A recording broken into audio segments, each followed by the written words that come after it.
पुण्याच्या कोंढवा बुद्रुक भागामध्ये बेकरीला लागलेल्या आगीमध्ये 6 जणांचा मृत्यू झालेला आहे। कोंढव्यातील बेक्स अँड केक्स या बेकरीला सकाळी 4:30 वाजता आग लागली। यावेळी बेकरीमध्ये झोपलेल्या 6 कामगारांचा होरपळून मृत्यू झालाय। सध्या आग आटोक्यात असली तरी देखील आगीमध्ये बेकरी पूर्णपणे जळून खाक झाली आहे। शॉर्ट सर्किटमुळे ही आग लागल्याचा अंदाज व्यक्त केला जातोय। बेकरीला बाहेरून कुलूप असल्यामुळे कामगारांना बाहेर पडता आलं नाही आणि त्याचमुळे त्यांचा होरपळून मृत्यू झालाय असं सध्या तरी कळतंय।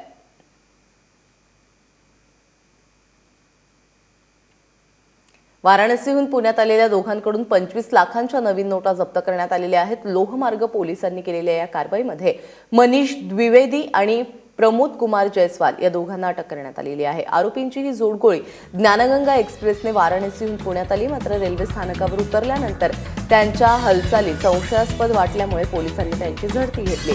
झडती दरम्यान पोलिसांना 25 लाखांच्या नवीन नोटा सापडलेल्या आहेत। आरोपींची एवढी मोठी रक्कम कोणाकडून त्यांना मिळाली, तसंच हे नवीन नोटा कोणाला देणार होते याचा तपास पोलीस करतात।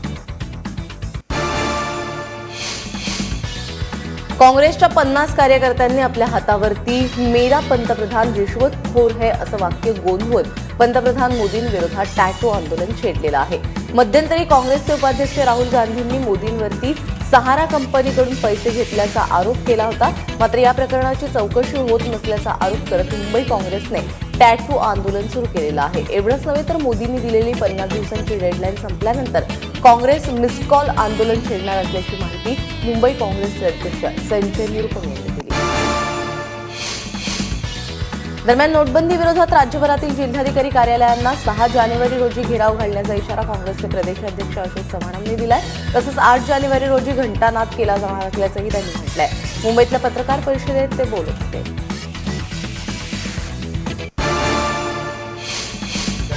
मुंबई महानगरपालिका हे सगळे विषय लोकांसमोर मांडणार आहोत आणि त्याचबरोबर राज्यामध्ये विविध ठिकाणी मोर्चे आणि आंदोलन करण्याची सुरुवात या पहिल्या आठवड्यामध्ये आमची राहणार आहे आणि पुढचा कार्यक्रम ऑल इंडिया काँग्रेस कमिटीच्या मार्फत हा वर्षभर चालण्याची शक्यता नाकारता येत नाही।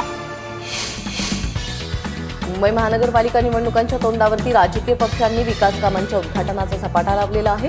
मुलुंडमधील चिंतामणी गार्डनचं मनसे अध्यक्ष राज ठाकरेंच्या हस्ते उद्घाटन करण्यात आलं।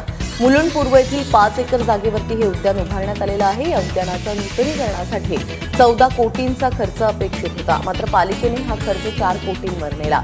तसंच उद्यान नूतनीकरणासाठी जाणून बुजून विलंब करण्यात आला असा आरोप मनसेच्या स्थानिक नगरसेविका सुजाता पाठक यांनी केला।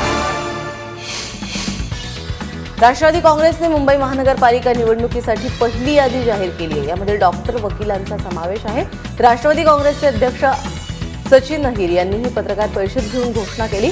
काँग्रेससोबत आघाडी करण्यासाठी चर्चा सुरू आहे, मात्र ही शक्यता कमीच आहे असंही त्यांनी यावेळी स्पष्ट केलं। मुंबई महानगरपालिकेच्या आखाड्यात काँग्रेस राष्ट्रवादी स्वबळावर लढण्याची शक्यता आहे। पुणे महानगरपालिकेसाठी राष्ट्रवादी काँग्रेसने जाहीरनामा प्रसिद्ध केला। अजित पवारांच्या हस्ते हा जाहीरनामा प्रसिद्ध करण्यात आला। गेल्या जाहीरनाम्यातील 85% कामं पूर्ण झाल्याचा दावा अजितदादांनी केला आहे। तरी यंदा डिजिटल साक्षर करणार, शहर डिजिटल साक्षर करणार, पुण्याला 24 तास पाणी पुरवठा करणार, BRTSचे प्रस्तावित मार्ग पूर्ण करणार, 1 लाख परवडणारी घरं बांधणार अशी आश्वासनं राष्ट्रवादीनं दिली आहेत।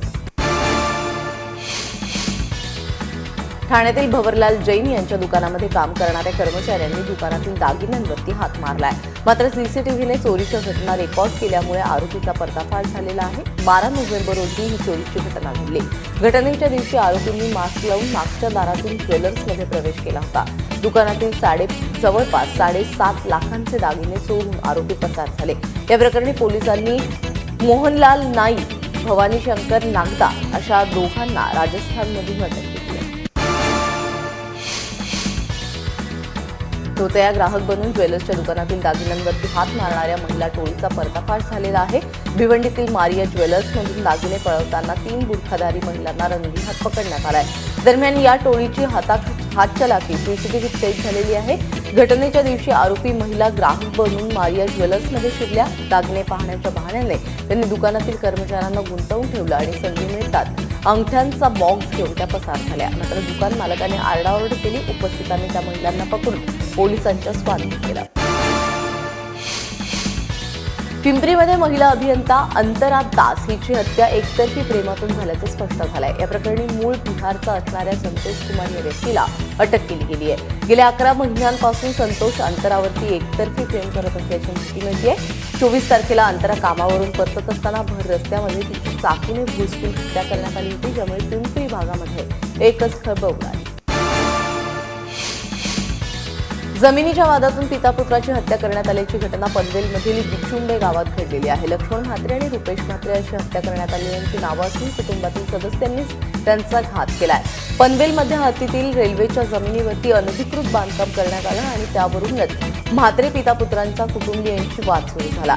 याच वादातून 6 जणांनी म्हात्रेंवरती लोखंडी सळीने हल्ला केला, ज्यामध्ये वडील लक्ष्मण म्हात्रे, मुलगा रुपेश म्हात्रे यांचा मृत्यू झालेला आहे। या प्रकरणी खांदेश्वर पोलिसांनी गुन्हा दाखल केला असून 5 जणांना अटक करण्यात आली आहे।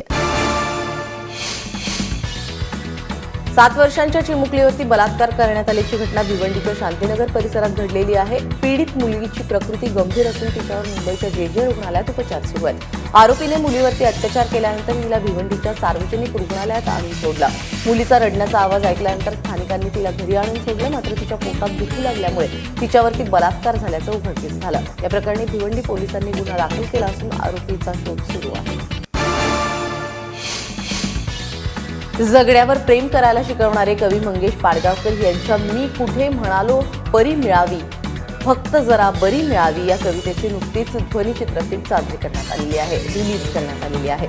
अभिनेता पुष्कर श्रोत्रीने या गाण्याचे चित्रीकरण केलेलं आहे, मात्र आता या कवितेवरून वाद निर्माण झालाय। धुळ्याचे जिल्हाधिकारी दिलीप पांढरपट्टे यांनी ही कविता पाडगावकरांची नसून या ओळी स्वतःच्या असल्याचा दावा केलाय, तर मंगेश पाडगावकर यांचे पुत्र यांनी ही कविता पुस्तकाच्या रूपात उपलब्ध नसल्याचं सांगितलं।